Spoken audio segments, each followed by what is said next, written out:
The International 12's group stage Phase 1 is in the books, and we're already seeing some interesting metas take shape.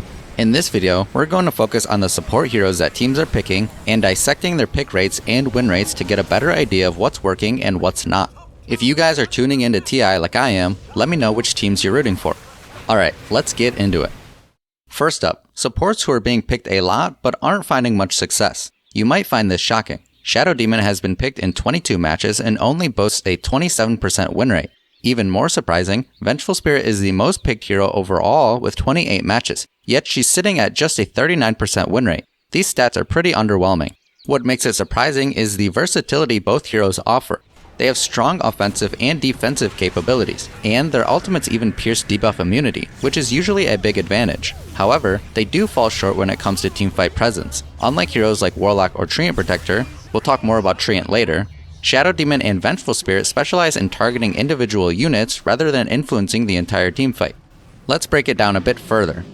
Out of Vengeful's 28 matches, she was placed as a position 5 in 16 matches and as a position 4 in 12 matches.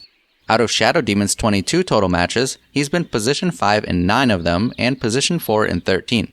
Maybe they'll start to see some more success in the rest of the tournament. We'll have to see. But what do you think? Were you also a little surprised by these stats for these heroes? Moving on, let's look at 3 heroes who are doing somewhat better than Shadow Demon and Vengeful Spirit, but still not stellar. We have Dark Willow with 24 matches and an exact even 50% win rate, Treant Protector with 22 matches and a 54% win rate, and Phoenix with 20 matches and a 55% win rate. As you can see, these are all heroes who offer a lot of teamfight presence, unlike the first 2 we looked at. Now, let's look a little deeper at each one, starting with Dark Willow. A couple things to consider with Dark Willow is that she's not too great against some heroes that are being picked a lot right now, including Kunkka, Centaur, Bristleback, Brewmaster. All of these heroes offer AoE damage and control, which is great against Dark Willow and her Shadow Realm specifically, which typically offers her a way to survive and get away from enemies. The other thing is that Dark Willow is pretty useless against BKBs, since none of her spells pierce debuff immunity. But when her enemies don't have BKB, she can be a real threat, setting up pickoffs and even solo killing heroes later on with her extremely high magic damage output and control. Her ultimate Bedlam got changed semi-recently, so it can now be used on an ally and it'll follow them around damaging nearby enemies. This was a huge change and makes this ability easier to get value out of since you don't have to put yourself in a risky position to use it. Her other ultimate ability, Terrorize, which is an AoE fear, can be a great teamfight tool to disable enemies, disengage, or even counter-initiate and reset the fight. Treant Protector isn't doing too bad, sitting at 54% win rate. But let's talk a bit about his strengths and weaknesses. He offers a ton of versatility. He can heal towers, heal teammates, catch enemies with the help of his shard, which lets him walk around invis. He has a BKB piercing ultimate, which prevents a hero from moving, blinking, going invis, and attacking. He's also good against heroes who deal a lot of physical damage since he can provide bonus armor to teammates with living armor. So yeah, he can do a lot. On the flip side, he's not so great against heroes who deal a lot of magic damage since that'll ignore the bonus armor he provides. Some examples include Skywrath, Grimstroke, Shadow Demon, Phoenix. All of these heroes can also be great against Treant in lane because they'll have a way to stop or slow Treant from making a go on them or their lane partner. That's very important since Treant has 2 spells that slow and he hits so dang hard. Last here is Phoenix. Out of the 20 matches it's been picked, it's been played as a position 5 in 12 matches, position 4 in 6 matches, and played as a core in the offlane in 2 matches, once by Team Liquid and once by EG, both winning those games. Phoenix is actually pretty similar to Treant in many ways, but one big aspect of Phoenix, like Treant, is that she offers a ton of teamfight presence through her ultimate, Supernova. She's good against melee heroes, since it'll be easier to hit them with Fire Spirits, and harder for them to hit her Supernova. She's not so great against heroes who have natural ways to attack quickly, like Ursa or Lina, since this means they can kill her Supernova easily. These 2 heroes aren't being picked much at all during TI so far, so what about heroes that are being picked, like Kunkka? He can be good against Phoenix due to his large teamfight control with his Torrent, Torrent Storm, and Ghost Ship, allowing his team to disable and take down Phoenix before she gets her Supernova off. And he can pretty easily interrupt her from casting Sunray. Also, his X can help catch her when she dives away. Another popular hero that's being picked that's good against Phoenix is Centaur. The idea with this is simple. Phoenix pops Supernova, Centaur pops Stampede, and his whole team just runs away waiting for the Supernova to end. Easy peasy. Now, we've saved the best for last. These are the supports that are being picked a lot and showing a lot of promise. Spirit Breaker being picked 21 times with a 57% win rate overall, and Muerta being picked a total of 25 times with a 60% win rate overall. Both of these heroes are pretty flexible picks, easily being utilized in multiple different positions.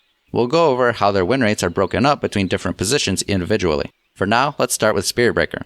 Spiritbreaker is charging through the competition. He constantly offers global presence with his charge and makes it really difficult for his enemies to farm lanes safely. On top of this mental torture, a large aspect of Spiritbreaker's impact comes from his Greater Bash piercing BKB. Greater Bash is applied to any hero he charges through and hits, and it's also applied on the unit he ults. So remember how Dark Willow didn't really have much impact on debuff immune targets? Well, Spiritbreaker is quite the opposite. This allows him to have extremely high value throughout the whole game. And although you can't target a debuff immune unit unless you have Ags, you can still charge an enemy behind them, allowing you to bash them as you charge through, which is a small play the pros are great at doing. Spiritbreaker also farms faster than you might think since his Greater Bash does 1.5 times more damage to creeps, so he can be charging from lane to lane around the map killing waves very quickly. Lastly, Spiritbreaker can be annoying to catch and control due to his ability Bulldoze, which increases his movement speed and status resistance. Wanna lock him down with a duel? Good luck. How about Fiend's Grip? Yeah, nice joke. This makes it even easier for Spiritbreaker to charge into the madness and make it out alive. Out of the 21 times he's been picked, he's been played as a position 3 in 13 matches, position 4 in 7 matches, and even one match in mid played by Nothing to Say from LGD Gaming. And they won that game. Finally, Muerta. This is the third most picked hero from Phase 1 of the group stage, matched with Kunkka at 25 matches, and has a 60% win rate. That's pretty good. Like Spiritbreaker, this is a flex pick, being used as a position 4 support or a position 1 carry, and the win rate is a lot better as a support, sitting at 76% compared to the 45% for carry. So what does Muerta offer that makes her a good support? She has a lot of utility with her AoE silence from the Calling and her Fear from Deadshot. These spells are fairly low cooldown, do good damage, and can offer a lot of control in teamfights. Her ultimate, Pierce the Veil, allows for even more damage output, and also a way to save herself from being focused, since she can't be attacked during it, kind of similar to Dark Willow's Shadow Realm. And later in the game, she has the option to build into more of a damage dealer and start utilizing her Gunslinger. If she gets rich enough and the game calls for it, she can even pick up her Ags for Parting Shot, which offers a very unique option for offensive and defensive plays. Check out my recent video going over Muerta's Aghanim Scepter to get even more insights on it. So, that's that. These are the support picks that caught my eye the most based on both stats and gameplay. Let me know what you think of these heroes, and let me know if there are any support picks that you've been eyeing that I didn't mention. I'm excited to see how the support meta develops throughout the rest of TI12, and I hope you are too. If you are, be sure to subscribe so you don't miss any upcoming videos. Thank you so much for watching, and as always, I hope you learned something new with me.